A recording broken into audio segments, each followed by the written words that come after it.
Hi, welcome to Taste This TV. I'm Chef Joe Simonera.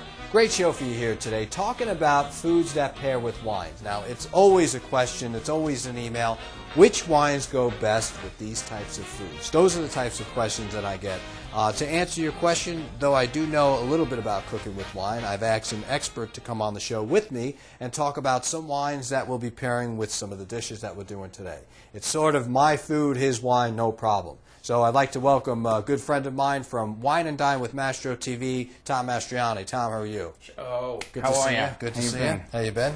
All right. You know, Tom, we've been pairing foods with wine for a lot at events, on TV shows, on your own show, and I thought this would be a great opportunity for you to come on and help answer some questions that some of my viewers might have with cooking with wine. It's always a little bit of a tricky area. A little challenge, a little challenging.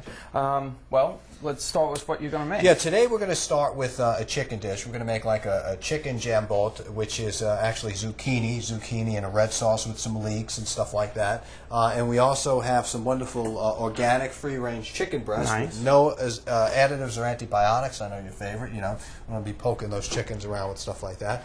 And then, Tom, I brought some really nice heirloom tomatoes from the West Coast. Wow. As you can see, these babies are beautiful. They're all different kinds, and they taste fabulous. I've had some of these. They're pretty good. Yeah. They're pretty good. And we're going to really drown them in some good olive oil, some balsamic vinegar, Okay. and even a little red wine. So we're going to get started with that recipe soon. Yeah. What do you think? What do you think to pair these Well, these what foods you have with? here, you've got the tomatoes, you've got some sauce there.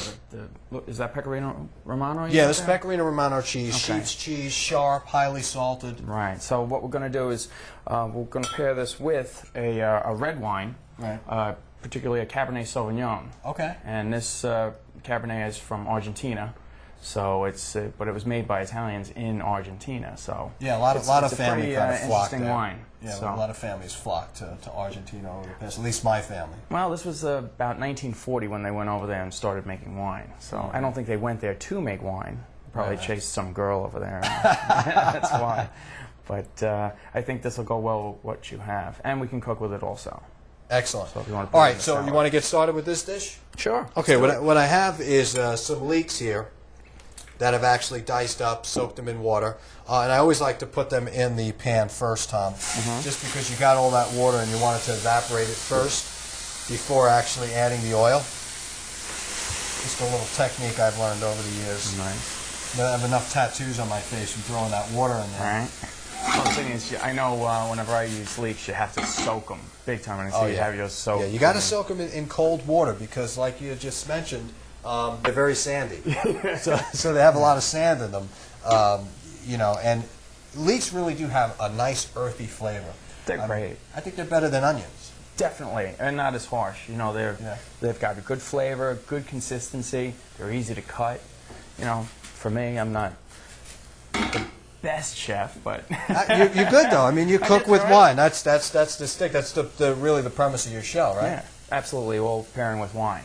Yeah. Food and wine, and then I'll cook a dish, and then I'll pair it with the wine, or I'll cook with the wine. Yeah, and it's you know, a lot of people today just are losing focus or really want to be educated about that. There's no one to really actually tell them, okay, I'm a wine enthusiast. You know, how do I pair this wine with what I'm going to cook? Or they're going to cook like a lasagna meal or some kind of a steak meal. They have some guests coming over. They don't know which one. A lot of times you go to the liquor store. A guy doesn't even know what he's talking about. Like you go to the liquor store, you know, he doesn't even half the time you can't get a word out of him. He's underage and he doesn't even have old enough to drink. So he's never tasted anything. Yeah. Which you run into a lot. I'm surprised. All right, I think we're ready to add the olive oil now, Tom. Nice, fresh, first cold pressed olive oil going right in there, and I'm generous on it. You know. Look at the color on that olive oil. And if you do it this way, it doesn't sort of splash on you. You know. So talk to me about what you got going on with your show. What's things going? You traveling? Didn't you just come back from Italy? Big tour? No, not Italy. We were in California, actually. Yeah, we've been pretty much staying stateside for a while. There was a big Vin Italy tour where they came here and they were at the Waldorf in Manhattan. Okay. We did a whole presentation there. We met with Giancarlo Fini, who's I think soon to be the president of Italy. Okay, very nice. Which was great. And I kind of saved him. He was working through the crowd. Secret Service was all around him. And I just grabbed a glass of wine, filled it up, gave it to him. And he's just like, he was all serious. And then he's like, oh, he took the glass. As soon as he got that wine, forget it. He's his best friend. A good friend to have. Yeah, I would say so. All right, so we got our leeks going on here, and at the same time, what we're going to do is take our leeks and push them off to the side. I like to kind of do this all in one pan, Tom. I like to throw the chicken breast in there. So there's a couple of ways you can do it. You can put flour in it. Okay. However, I don't like to do that so much. It adds a different flavor to it. Yeah, exactly. So what we're going to do is we're going to put our chicken breast right in, and we lower the flame. Smells good already. It's really good. And you know, I'm careful on when I salt things, especially when it's with wine. You know, because you don't want to over salt it, you kill the dish. So I'm just going to put just a little bit for flavor. Sure. And again, it's a real low heat here. We're just going to kind of let it hang it out. And at some point when we turn the chicken breast and get it out of there, then we'll add the zucchini and add the wine and let that cook and stew itself. Sounds good. Yeah, it'd be really Sounds good. You know, Tom, another thing I got these tangerines here from Sicily. Really nice, nice stuff. These look good. With fruits in general, would you generally like sit down with a wine and eat fruits and toast them with wine, stuff like that? Well, you know what? With fruit, I can think of one thing that's really good. And smelling these, I think a sangria. Oh, no kidding. Think about a sangria. I think about it. Cut these up, put them in with a nice red wine, or you can do a white wine sangria also. Now, what's a good people have heard sangria, but what's a good quick recipe? How do you make your sangria? Green apples, chop them up, right, and you know, into cubes, kind of like what you're doing with that, but cut it one more time. And then, and then what if I didn't have green? Could I use red? Sure, absolutely. Okay, so you can use any apple.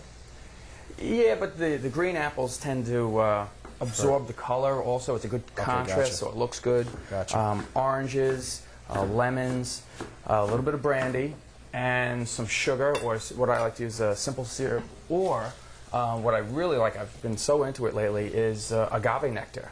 Oh, to God, sweeten I it. love agave. Isn't that stuff great? Agave nectar is good. Love it. So, Great natural sweetener.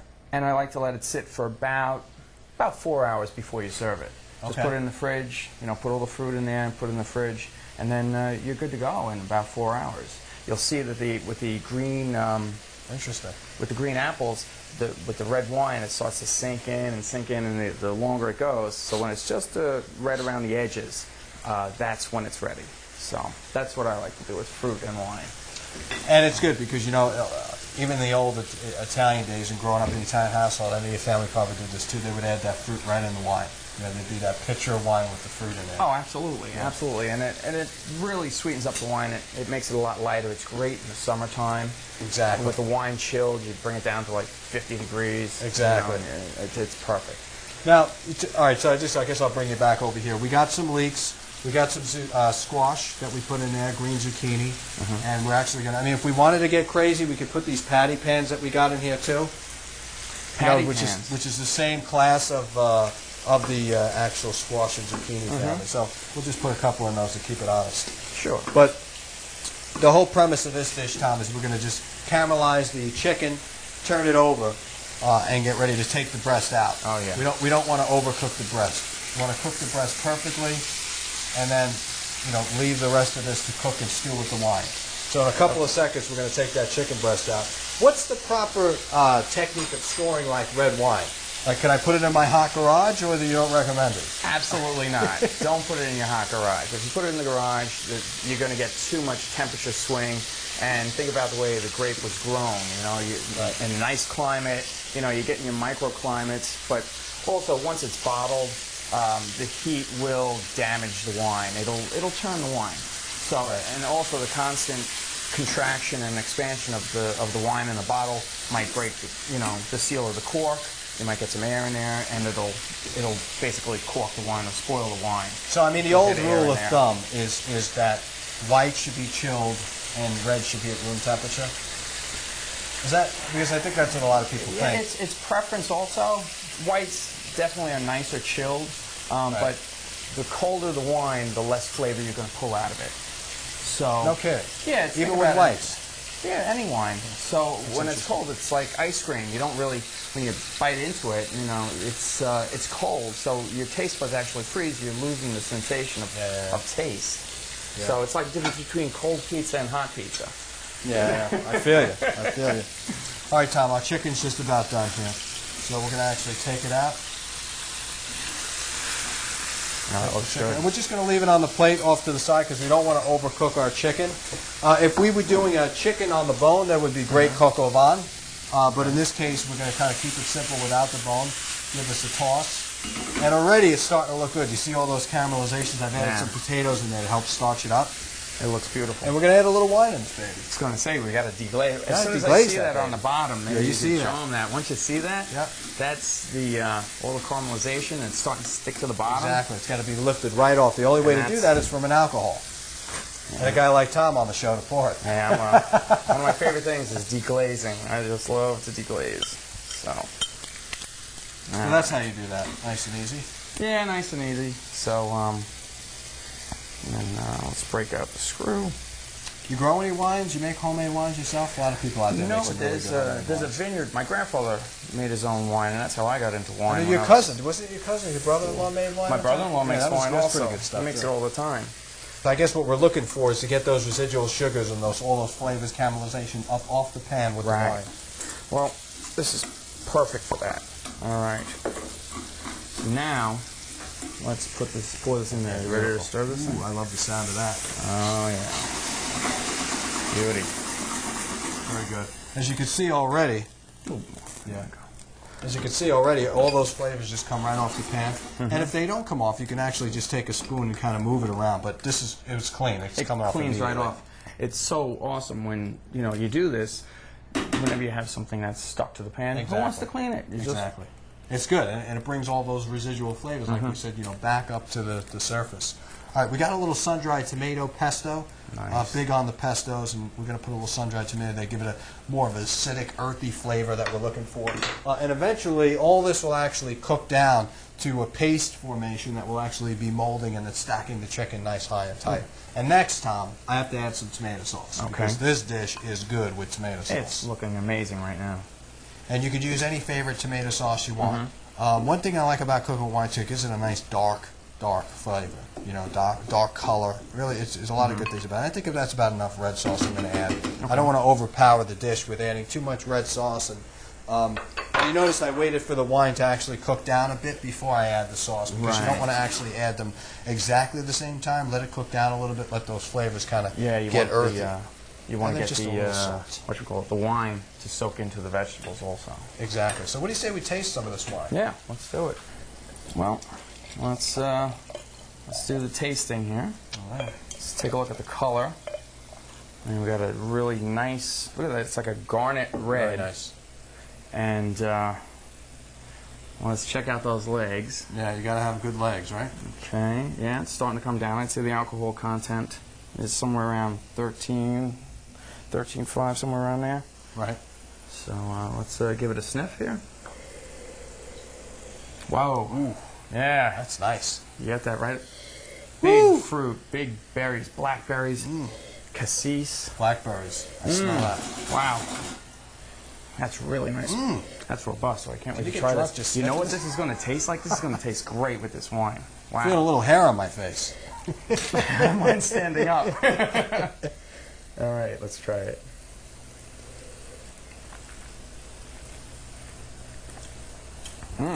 Nice. Really hot.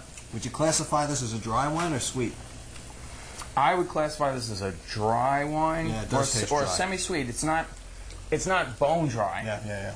But it's definitely far from sweet. I've always found that tannins. It's not pulling in. I've always found out that the dry wine is always like.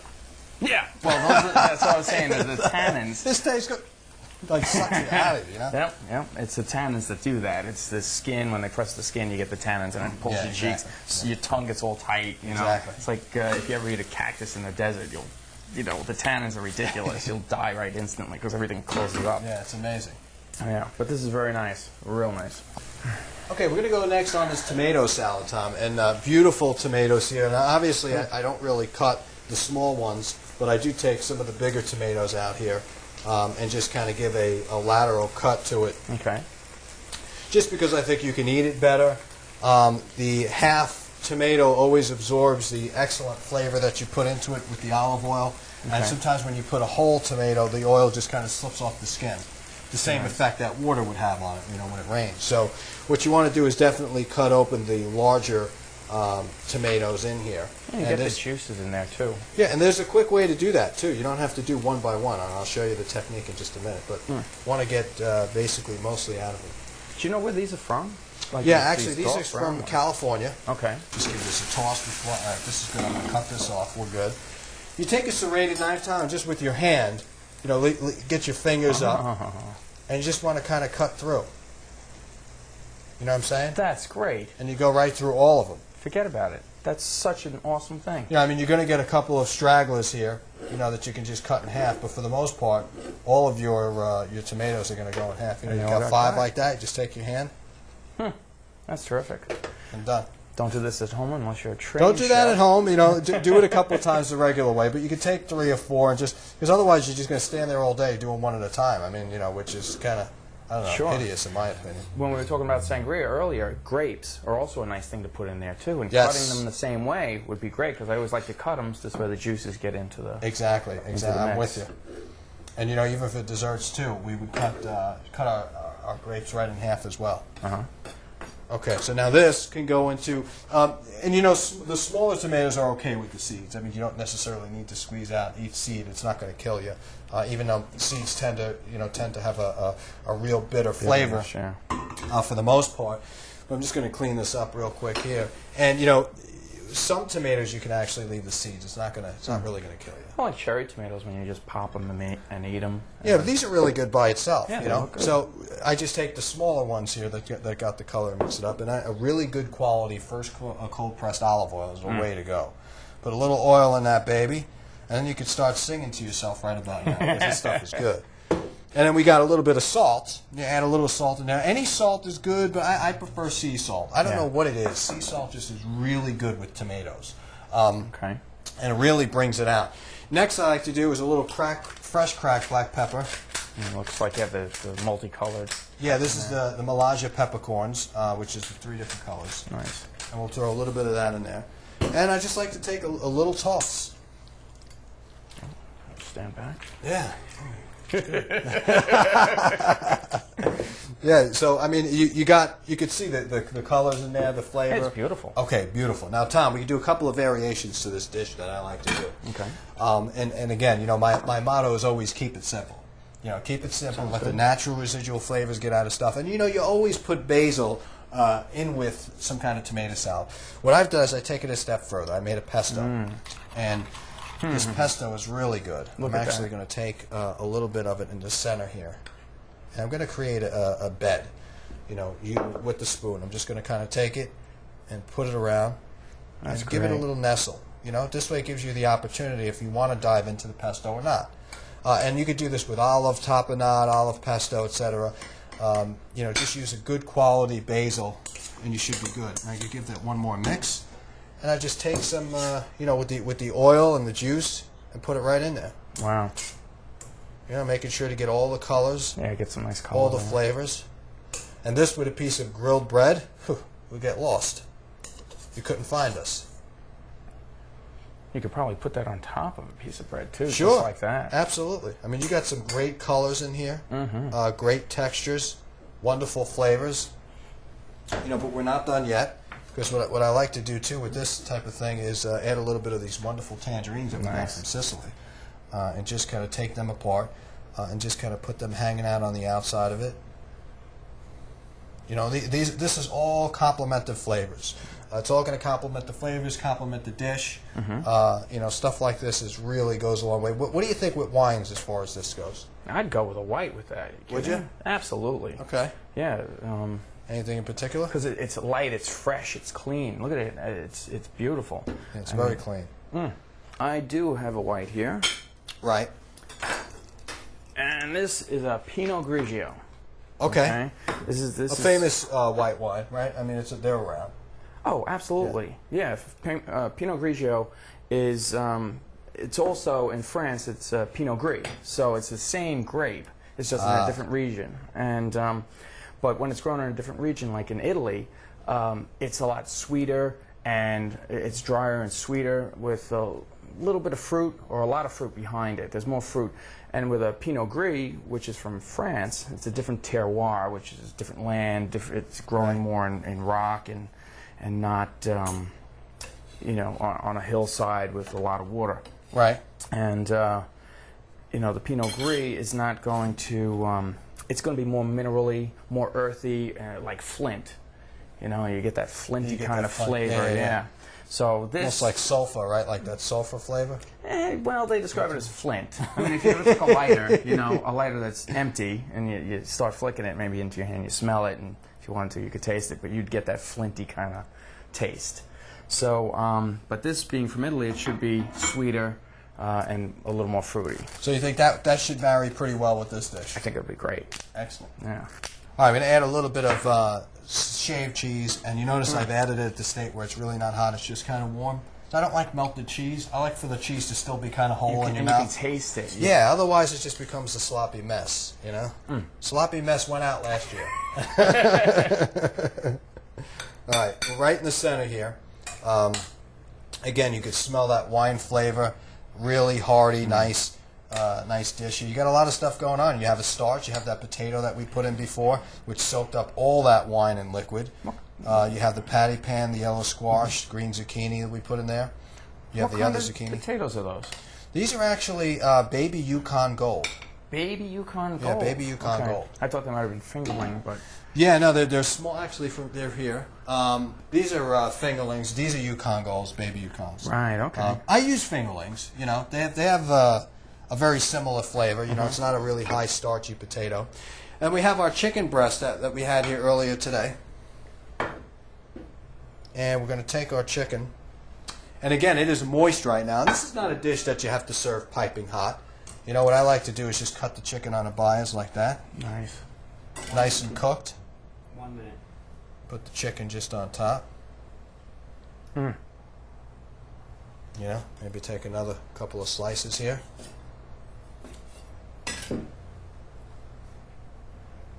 Perfect.